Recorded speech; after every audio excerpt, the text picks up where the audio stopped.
Right, so today's agriculture, I'm going to do quite a bit of the science background and then I'll explain to you how you can do it on your own farms or in your own gardens. But we have to explain the how first, otherwise if I just tell you do this, then you just believe me or don't believe me, so you need to understand. When you talk of the agriculture industry, it's quite an old industry. I think the average age of farmers is 65, so there's a lot of old farts hanging around in the farming. But more and more farmers, and there's a lot of young farmers moving in, they want to farm in a different way because they see the current farming as a very destructive way of farming, destroying the environment, the soils, everything just to produce some food. So there's a big movement happening there. From the consumer side, we as people, we want to know where our food comes from. We want to know if it's healthy, if it's organic, or whether it's nutritious. These are all the things we are starting to ask questions about. So there's a change coming, and I think we'll be part of this change with this technology. So today I'm going to talk about our environment around us and how this impacts the plants, and how the plants use the energy of our environment to grow, and then how we can change the environment around our plants on the farms and in the gardens using simple devices that you can do yourself. Okay. Put together another book. This one is on the agriculture, so it's 108 pages. Goes through a lot of information, so those that would like to read and really want to get to know about the agriculture and the plasma, you can read the book. You can either buy the book, or we've now got it on Amazon Kindle, so then you can just download it online through Amazon, and then you can read. So both books are now on Amazon. Okay, so we have to look at defining our environment, and this is the space between Earth and the upper atmosphere. This is our environment in which we're living. And there's been a lot of talk over the centuries in terms of what this environment is, and some people will call it the ether, or some other people have different names for it. But the way we'll break it down is it's basically filled with magnetical and gravitational fields. In order to understand how we can use this plasma and the GANs that we make in your garden, on your farm, we first have to define our environment. We first have to pull it apart to see how our environment actually works before we can know how to use our gases. So we then define it that's above the surface and below the surface. So it's above the soil and below the soil. So the plants have their stems and roots above the ground, and then their roots in the ground. Okay. Stems and leaves. Roots and leaves. So modern agriculture has only focused on the roots. So, they developed fertilizers, I think, after the First World War. And that became a big thing to revolutionize agriculture. So it's all about feeding the roots, whether we feed the soils with the artificial fertilizers, or if we go the organic route, we throw in compost and fish manure and all sorts, but the whole focus has been at the roots, because that's where the scientists have told us, okay, the plants feed from their root system, so we just have to throw everything at the root system. Okay. And that's been our agricultural, I think, thinking for the last hundreds of years, and nothing has changed in terms of that thinking. Okay. The plasma science technology has the complete opposite way of thinking and how the plants actually work. And as I say, we've assumed that the plants receive all the nutritional food that they need through their root system. From their root system, they bring it up through their branches and into the leaves, and that's how the plants grow. But in plasma science, we come to learn that the plants only take about 20% of the food that they need, or the energy that they need, through their root system. The rest of it comes through their leaves and branches. So the rest is all above ground, 80% above ground, only 20% below ground. Okay. So our current agricultural system is focusing everything and throwing everything at the 20%, instead of us understanding what's above ground and how it is actually working. Very little research has been done to unlock the mysteries of how plants actually grow above ground, how they actually grow in terms of using the energies or the fields that's all around us. Now, photosynthesis was developed to try and explain how the energy from the sun, in the form of photons or lights, provides this mechanism through a chemical reaction. So it's 6 CO2s and 6 waters with the addition of the light, giving us the carbohydrates, sugars, and the release of oxygen. So scientists, through cause and effect, have come up, and we'll go in detail. You'll see why I say cause and effect, because come up with this equation for photosynthesis. But as we've all learnt over the years, a plant is in a GANS state. It's not a physical matter state, like plastic or anything. It's in a GANS state, just like us. And so in a GANS state, there is no chemical equations.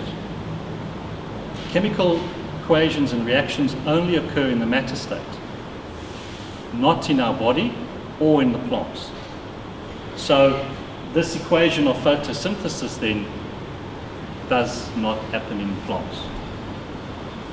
The biodynamic farming, with the work of Rudolf Steiner, has done, out of all of the farming methods, he's the only one that's done a lot of work into looking at the energy or the fields above the soil for the plants. And he used the planetary cycles and the moon cycles and this and that for planting. So he brought a bit of that technology and understanding into it, but that's as far as it's gone. You get your moon guides for planting seeds and this and that, and a lot of the mainstream agricultural people will just dismiss it as woo-woo. But when you understand the plasma perspective, you understand that Rudolf Steiner was onto something. He just was not able to explain it in more detail as we can today. So he's the only, with biodynamics, is the only one that's really been able to look at, say, there is something above the ground which does impact the growth of our plants. Only by understanding our environment can we then use this technology to improve our farming. If we don't understand how it works, there's no way we can improve anything. Then it just becomes a hit and miss approach. Oh, well, we tried this and then this works. Okay. So by truly understanding how our earth works, are we then able to say, okay, now based on this, we can implement certain techniques. So to do that, we have to look at the macro picture. We'll start there and work our way down. So as we know, the sun is a plasma and the earth is a plasma. And what we mean by plasma is that it's a ball of energy that is giving off and taking in fields. So it's got the magnetical and gravitational fields. And these two plasmas, the sun and the earth, interact with each other. If you want to know more about the plasma, then it's in that book as well, which goes into all the details on what to understand that plasma, what a plasma is. Okay, so we have the sun and the earth as two plasmas, and with the sun giving off the fields and the earth giving off and taking fields, at a certain point we get an interaction of the fields, friction, where the two fields meet, okay? And then the fields start rubbing together. And it's that point of friction where they start interacting is what we call the Coulomb's barrier of Earth. Okay, it's where they connect. And it's the interaction of these fields which leads to the creation for Earth, the creation of nitrogen as a plasma in the upper atmosphere. So it's not nitrogen as a gas or matter state, it's nitrogen in the field state.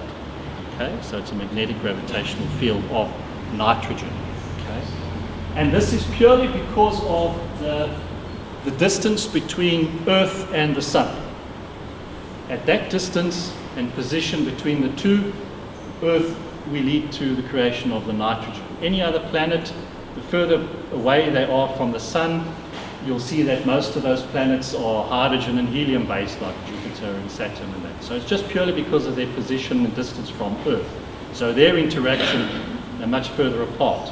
The closer we come, and where Earth's in this position to the Sun, where at the moment nitrogen is created in the upper atmosphere. And that's what leads to life. So if that relationship between Earth and Sun were to change, then life would change. The interaction of the two plasmas leads to this nitrogen, the magnetic fields of nitrogen created in the upper atmosphere.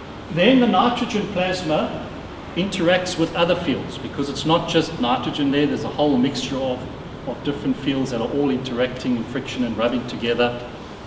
And the rubbing together, they release fields, and some of those fields, residual fields, become hydrogen and helium, because they are of a lower strength. You know, it's like when you rub your hands together, you feel heat. It's that heat is what is created between the two. So it's the same with these fields. The friction results in residual fields of a lower strength, that's your hydrogen and helium. When that nitrogen, because of the interaction, because the rubbing together of these fields loses energy, the nitrogen becomes a carbon. Okay? And when the nitrogen interacts and gains and with helium and whatever, the hydrogen, it becomes oxygen. Okay? So just by the reduction of fields, the nitrogen turns to carbon, and with the addition of fields, the nitrogen turns to oxygen. But this is still all in energetic field basis. Okay? We're not talking of matter state. So all of that interaction, the oxygen and carbon created from that original mother nitrogen, in addition to hydrogen and helium, they all have a common connection because they were all created from that original nitrogen. So as the nitrogen loses energy, it becomes carbon. As the nitrogen gains energy, it becomes the oxygen. But it was all created from that original nitrogen. And the other friction residual fields is your hydrogen and helium. So they're all created from the same source, so they'll all have an affinity and stick together. And this interaction, say, occurs in the plasmatic state and not in a gas or matter state. Okay, so we're all still talking of energetic state. And this is the common link to life on this planet, because it creates the amino acid structure of the carbon, oxygen, hydrogen, and nitrogen. They're all created from the same source, and they stick together to form that amino acid. Okay.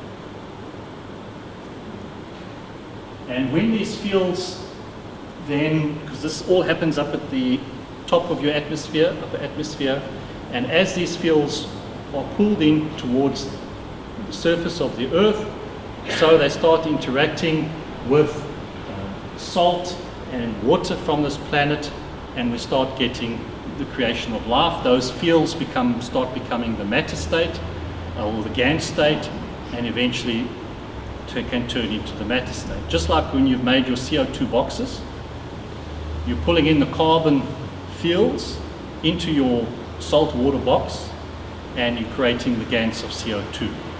So it's the same principle here. We have the fields of COH and N, and as they come in closer to the surface of the Earth, mixing with the salt, so they start creating the amino acid in the GAN state. And then it leads to a star formation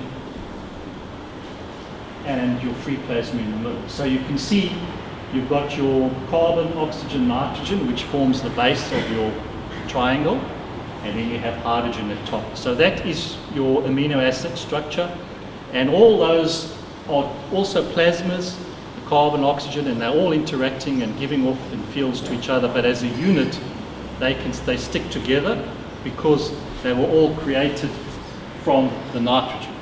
So they all have that original connection. So it's just like magnets. When you have iron magnets, they will all stick together because they're all made of iron. If you make an iron magnet and something out of like copper, for example, it's not going to interact, okay, and connect. So they only connect because they all come from the same source. Now that's important because when you look at the breakdown of us as a human being and the plants, we're 96% made up of oxygen, carbon, hydrogen, nitrogen. So when they fire us up in the ovens and measure what comes off, it's oxygen, carbon, hydrogen, and nitrogen. And the rest is the minerals. Okay. Same as the plants, just different proportions, but it's the same. So we can see how our planet, through the interaction with the sun, creates that nitrogen, and from that nitrogen we get the spin-off, the interaction to create the carbon, the oxygen, the hydrogens, and they come together to form our amino acids. Okay? And as we know, amino acids, the basic structure, you put a lot of amino acids together and you start forming proteins, and you put more together and you start getting your muscles and everything else that makes up what we see in cells. So that's the basic structure. So that's how life is created on this planet.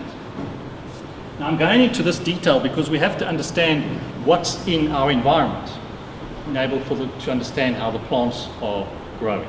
So in this busy picture, we just effectively have the boundary of the earth with our little man and the tree, and then we have the outer boundary, the Coulomb's barrier, and we get that interaction which creates the original fields of nitrogen, which then create the fields of your COH and N.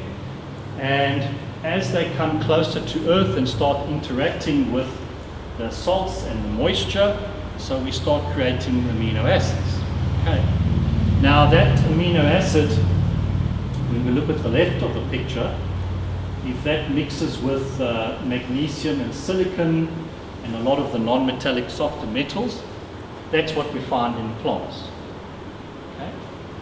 When that amino acid mixes with iron, it leads to the creation of the blood, and mixes with copper, we get our muscles, mixes with the zinc and magnesium, we get the brain. Okay, so you can see how from way up there with those amino acids, it comes down, and how it interacts and mixes with the different metals and elements creates the different life we see on this planet. But we all life is connected, we're all the same. So whether you're a plant, an animal, or an insect, you're still based off amino acids, all created from the fields. It's just how that amino acid interacted with different elements creates the plants, the animals, the birds, the insects that we see. So we're all made of the same stuff. That's how they can say, when they analyze a human being and a monkey or whatever, we're 97, 99% the same. Yeah, because we're all made of amino acids. Between the earth and the upper atmosphere where we live and where the plants live is filled with, it's the interaction of the fields from the earth that are coming up, it's fields from the sun that are coming down, and it's the interaction of those fields where they interact with each other and creates the C, carbon, oxygen, hydrogen, and amino acids, and all other types of fields. So we live in a soup of fields. We just don't see them. The only time we see those fields is basically during the day, when the interaction, because those fields, when they interact with the Earth's fields during the daytime, that's what we see as light. But that's another story. Now we add the trees into the equation. Now, as we know, the trees themselves are also made up of the amino acids. They're also a Gantt state, a plasma. So each and every tree or plant is also giving off and receiving fields. Okay?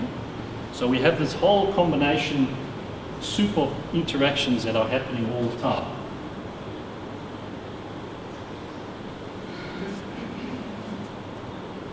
So when we start defining what is around us, what is around the plants, it's basically billions and billions of magnetic fields of different strength flowing and moving through our atmosphere, okay? All the time.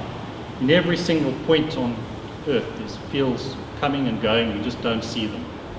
And a large proportion of these fields are your carbon, oxygen, hydrogen, nitrogen, and amino acid combinations. So that's what our environment is. Okay? Now we have to learn how to tap into that, how we can use that.